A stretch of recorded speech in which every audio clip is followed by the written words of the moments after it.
Vale, a continuación vamos a ver qué tipos de estructuras podemos encontrar.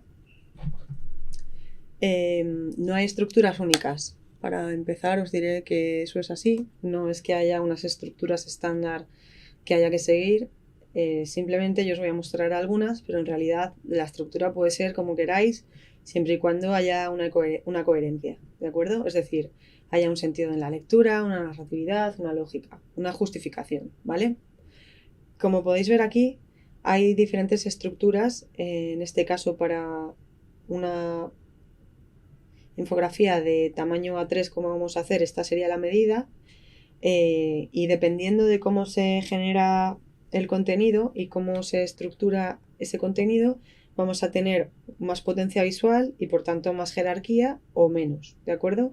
Es decir, estas cuatro primeras tendrían mucho más potencia y por lo tanto mucho más jerarquía porque los elementos están más diferenciados por el tamaño que esta segunda fila de infografías, ¿de acuerdo? Para infografía.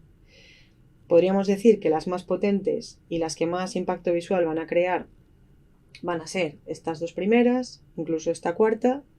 Estas dos, al tener la información un poco dividida entre dos, tendrán menos impacto que estas tres primeras. Lo que ocurre es que al generar esas diagonales, pues también se genera mucho movimiento y eso nos da mucho juego a la hora de meter elementos por aquí, de generar el contenido, ¿vale?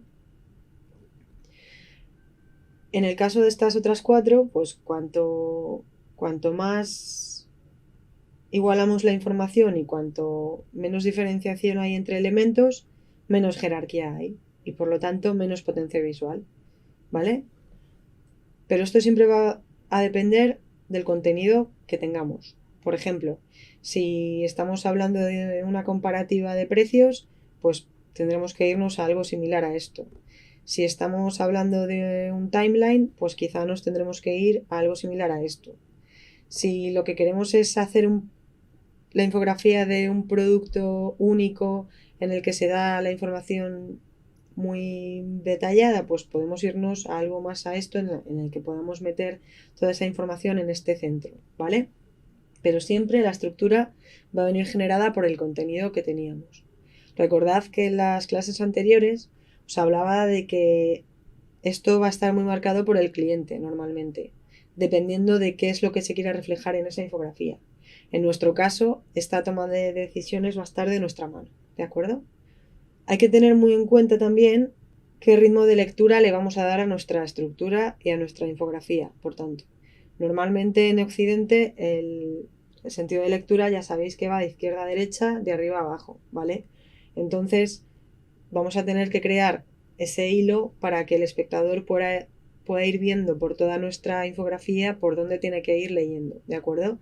Como va a ser una pieza gráfica que no va a ser divulgativa, pues nosotros vamos a poder crear un poco ese orden, incluso alterarlo, jugar con ello, como veíamos en referentes en la primera clase, que hablábamos de la narratividad que crean algunos ilustradores y algunos infografistas, como Chris Ware o Cristina Daura, que de repente dan información segmentada y digamos, ordenada de una manera poco tradicional, ¿vale? Pero siempre vamos a tener que encontrar recursos gráficos para que el ojo sepa dónde tiene que empezar a leer y dónde tiene que terminar. Porque una infografía, no nos olvidemos que consiste en eso, en facilitar una información y en hacer que toda esa información que nos está llegando la dijéramos de manera mucho más sencilla y útil. ¿De acuerdo? Vale, y por último vamos a ver un ejemplo de estructura, que no es el que yo he elegido para la mía, pero vamos a comentarlo, simplemente para que veáis cómo funciona visualmente la jerarquía, ¿de acuerdo? Es decir, si tú marcas en el centro de la infografía un elemento muy grande, este elemento va a ser el que más importancia tenga visualmente.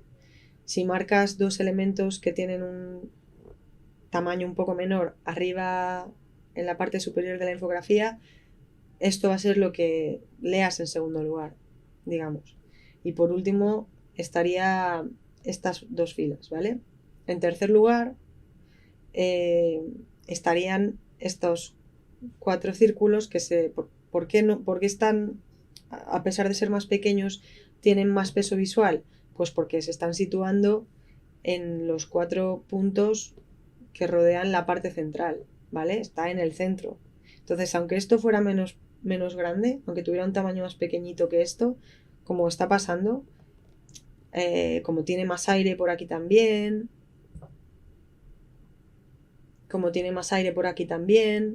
aunque es más pequeño, sin embargo, tiene más importancia que estas últimas 2 filas, ¿vale?